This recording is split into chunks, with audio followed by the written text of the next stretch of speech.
내일부터 어린이집이 다시 문을 열고 수요일에는 학생들의 추가 등교가 예정되어 있습니다.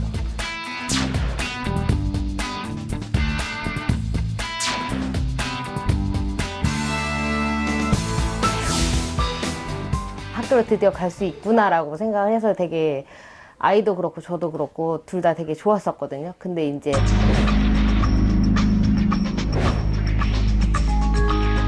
다시 이태원 사건이 터지면서 되게 심각해졌잖아요. 그러니까 이제 솔직히 아이를 보내야 되나라는 생각이 솔직히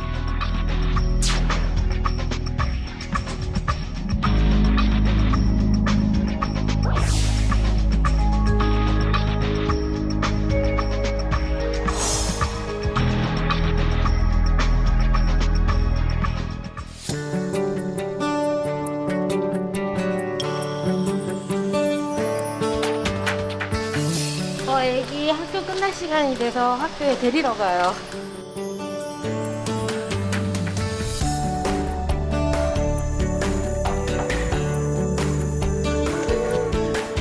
괜찮아, 이리 와. 고생했어. 엄마한테는 말 안 하고 돼. 봐봐. 서로 얘기 안 하고 밥 먹었어? 오늘이 두 번째 등교야. 그러면 지난주에 한 번 등교했고 네. 오늘 또 두 번째 등교? 네. 어떠세요? 이렇게 아이 학교 가니까? 아이 학교 가니까 좋기는 한데 솔직히 불안하죠, 마음은. 계속 불안한 마음으로 보내요, 솔직히. 안 보낼 수도 없고.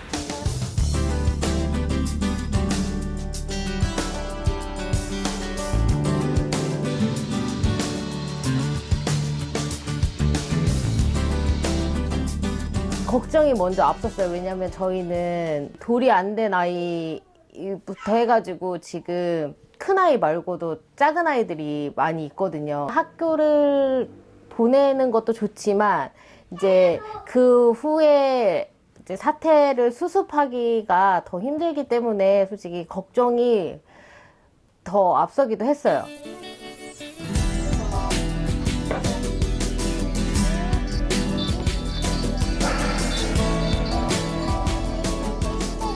왜 저학년부터 보내냐, 고학년들부터 보내야 되는 게 맞지 않냐. 그러니까 저학년들일수록 면역체가 더 약한데 왜 교육부나 나라에서 정확한 이거에 대한 대책이 나온 게 아니잖아요. 이게 코로나가 발생을 했을 때 어떤 대책을 마련하겠다라는 정확한 대책이 나오지 않은 상태에서 저학년들 먼저 보냈을 때 저학년들이 뭐 방패막이도 아니고 솔직히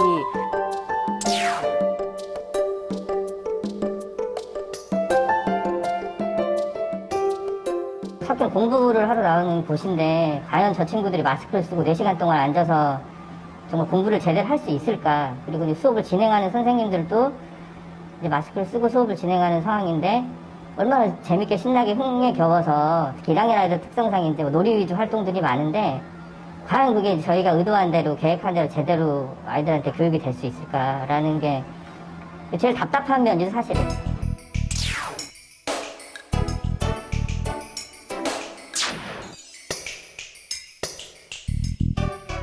학교 특성상 아이들이 사실은 밀집이 될 수밖에 없는 상황이고, 물론 교육부에서 지침을 주시긴 하셨지만 그 누구 한 명이라든지 감염자가 생겼을 때의 그 파급 효과가 너무 커서, 근데 그 후속 대책들이라는 게 사실은 뭐 자가 격리까지 되고 학교가 폐쇄되는 상황까지 되기 때문에 일단 저희들 입장에서는 이렇게까지 등교 계약을 강행을 했어야 했나라는 우려의 목소리가 사실은 있습니다. 물론 이게 모든 교사를 대변하는 건 아닌데 분위기 자체는 그런 분위기입니다.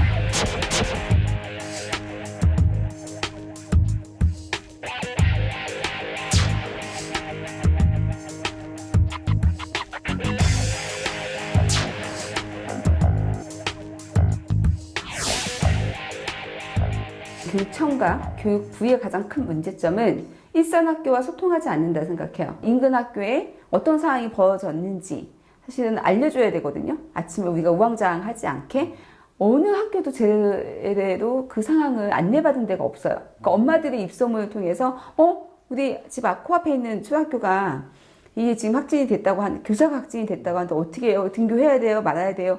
막 우왕좌왕 하는데 등교를 해라. 그러니까 어떤 조건이 있기 때문에 등교해도 된다. 지금은 등교하면 안 된다. 이런 거를 교육청에서 아무도 안 알려준 거죠.